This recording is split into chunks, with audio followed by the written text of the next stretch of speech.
grooming important for men and women in 2025? Years pass ஆனாலும் இந்த question மட்டும் அப்படியே தான் இருக்குது.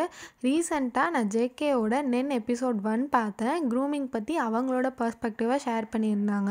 இந்த வீடியோ பார்க்குறவங்க யாராவது ஜேகேயோட ஃபேனாக இருக்கீங்கன்னா மறக்காமல் கமெண்ட் செக்ஷனில் சொல்லுங்கள். அண்ட் இன்றைக்கி என்னோட பர்ஸ்பெக்டிவில் 2025ல் க்ரூமிங் வந்து இம்பார்ட்டண்ட்டா அப்படிங்கிறத பார்க்கலாம். ஃபர்ஸ்ட், க்ரூமிங்னா என்ன அப்படின்னா it's all about self care. சில பேர் வந்து அவங்களோட மென்டல் ஹெல்த்காக கூட பண்ணிக்கிறாங்க. மென் அண்ட் உமன் ரெண்டு பேருக்குமே ஸ்கின் கேர் ரொட்டீன்ஸ் இருக்குது, ஹேர் கேர் இருக்குது, நெயில் கேர் இருக்குது. ஸோ இது எல்லாமே க்ரூமிங்குள்ளே தான் வரும்.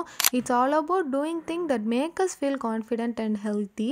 பேசிக்காக நிறையா பேர் என்ன நினச்சிக்கிறீங்கன்னா மேக்கப் பண்ணுறது தான் க்ரூம் பண்ணுறது அப்படிங்கிற மாதிரி நினச்சிக்கிறீங்க. அப்படி கிடையாது. It's all about self care தான்.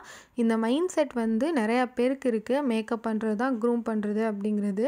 2025லையாவது அதை தயவு செஞ்சு சேஞ்ச் பண்ணிக்கோங்க. அண்ட் இப்போ உங்களுக்கு வந்து ஒரு டவுட் இருக்கும், க்ரூமிங் எப்போ மென்டல் ஹெல்த் கூட வந்து கனெக்ட் ஆச்சு அப்படிங்கிற மாதிரி. எப்படின்னா நம்மளே க்ரூம் பண்ணிக்கும் போது லைக் நம்ம ஸ்கின் கேர் ரொட்டீன் ஃபாலோ பண்ணுறதோ இல்லைனா வந்து நம்மளே ஸ்டைல் பண்ணிக்கிறதோ நம்மளோட மூடை வந்து பூஸ்ட் பண்ணும் அப்படின்னு சொல்கிறாங்க. நமக்கு நம்ம மேலே ஒரு கான்ஃபிடென்ட் கிடைக்கும். It not just looking good, it's about feeling good டூன்ற மாதிரி நான் பார்க்குறேன். நம்ம நல்லா இருக்கோம் அப்படின்னா நம்ம மேலே நமக்கே ஒரு கான்ஃபிடென்ட் கிடைக்கும். இப்போ நம்மளோட டே வந்து நம்ம நல்லா கான்ஃபிடென்ட்டாக ஸ்டார்ட் பண்ணுறோன்னா நம்மளோட டேவே ரொம்ப பாசிட்டிவாக நல்ல பியூட்டிஃபுல்லாக இருக்க மாதிரி ஃபீல் பண்ணுவோம்.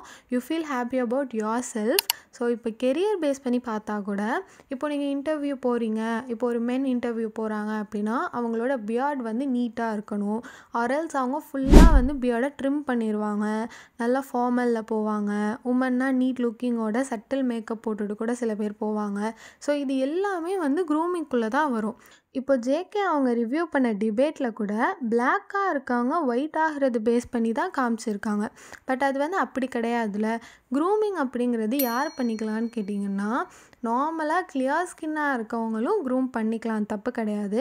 பட் யார் வந்து கண்டிப்பாக நெசசரியாக பண்ணிக்கணும் அப்படிங்கிற மாதிரி நான் பார்ப்பேன்னா சில பேருக்கு வந்து ஆக்னே பிம்பிள்ஸ்லாம் வந்து அவங்களோட ஸ்கின்னில் வந்திருக்கும். ஸோ அப்படி இருக்கும்போது அவங்கள வந்து கேர் பண்ணிக்கும் போது தான் அவங்க வந்து நீட் லுக்கிங்கோடு இருப்பாங்க. அப்போ தான் அவங்களோட பிம்பிள்ஸ் ஆக்னேலாம் வந்துட்டு ஃபேட் அவுட் ஆகி அவங்க வந்து கிளியர் ஸ்கின்னை அச்சீவ் பண்ண முடியும். இப்போது ஒரு பர்சன் வந்து கிளியர் ஸ்கின்னோடு இருக்காங்க, பிளாக்காகவே இருக்கட்டுமே.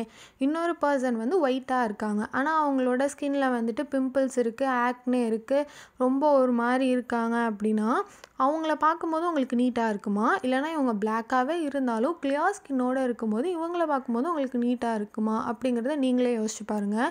ஸோ இந்த மாதிரியான சில விஷயங்களுக்காக தான் நம்ம ஸ்கின் கேர் ரொட்டீன் ட்ரை பண்ணுறோம். இது மென் உமன் அப்படின்னு பிரித்து பார்க்குறதுக்குலாம் ஒன்றுமே கிடையாது. அண்ட் ஜேகே அவங்களே வந்து என்ன சொல்லியிருந்தாங்கன்னா நான் வந்து ஸ்கின் கேர் ரொட்டீன்ஸ் நான் வந்து இந்த மாதிரி க்ரூமிங் எதுவும் பண்ணிக்கல, பட் அப்போது உள்ள ஃபோட்டோ பாருங்கள் இப்போ உள்ள ஃபோட்டோ பாருங்கள் அப்படிங்கிற மாதிரி சொல்லியிருப்பாங்க. நான் அவங்கள தப்பு சொல்லலை, அவங்களோட ஸ்கின் டைப் வந்து அந்த மாதிரி இருக்குது.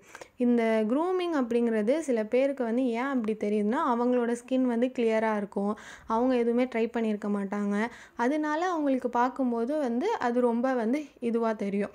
பட் வந்து பிம்பிள்ஸோட ஆக்னேவோட இருக்க ஒரு பர்சன் வந்து ஸ்கின் கேர் பண்ணாமல் அப்படியே அவங்களோட ஸ்கின்னை விட்டுட்டிங்கன்னா கண்டிப்பாக ஃப்யூச்சரில் வந்து நீங்கள் ஃபீல் பண்ணுவீங்க. அது மென்னாக இருந்தாலும் சரி உமனாக இருந்தாலும் சரி. அண்ட் இப்போது நான் மென் அண்ட் உமன் ரெண்டு பேருக்குமே வந்து க்ரூமிங் டிப்ஸ் சொல்கிறேன். மென்னாக இருக்கீங்க அப்படின்னா அவங்களோட பியர்ட் அண்ட் ஃபேஷியல் ஹேரை வந்து நீட்டாக வச்சுக்கிறதுக்கு ட்ரை பண்ணுங்கள். அண்ட் மென் அண்ட் உமன் ரெண்டு பேருமே அவங்களோட ஸ்கின்னை டெய்லி 2 times கிளென்ஸ் பண்ணுங்கள். மாய்ஸ்சரைசர் யூஸ் பண்ணுங்கள் அண்ட் சன்ஸ்க்ரீன் யூஸ் பண்ணுங்கள். இதெல்லாம் நீங்கள் வந்து கண்டினியூஸாக யூஸ் பண்ணிகிட்டு இருக்கும்போது உங்களோட ஸ்கின்னில் கண்டிப்பாக டிஃப்ரென்ஸை பார்ப்பீங்க. அண்ட் ஹேரை வந்து நல்லா கேர் பண்ணிக்கோங்க. ஸோ இப்போ நீங்கள் என்ன நினைக்கிறீங்க? இந்த வீடியோ பார்த்துட்ருக்கீங்கல்ல, என்ன நினைக்கிறீங்க? க்ரூமிங் வந்து மென் அண்ட் உமன் ரெண்டு பேருக்கும் இம்பார்ட்டன்ட்டுன்னு நினைக்கிறீங்களா, இல்லை அதெல்லாம் எதுக்குப்பா பண்ணிக்கிட்டு அப்படிங்கிற மாதிரி நினைக்கிறீங்களா அப்படிங்கிறத கமெண்ட் செக்ஷனில் சொல்லுங்கள். அண்ட் இந்த வீடியோ உங்களுக்கு பிடிச்சிருக்கு அப்படின்னா மறக்காமல் லைக் பண்ணிவிட்டு அண்ட் இந்த மாதிரியான வீடியோஸ்க்கு ப்ரொஃபஸர் மறக்காமல் சப்ஸ்கிரைப் பண்ணிக்கோங்க.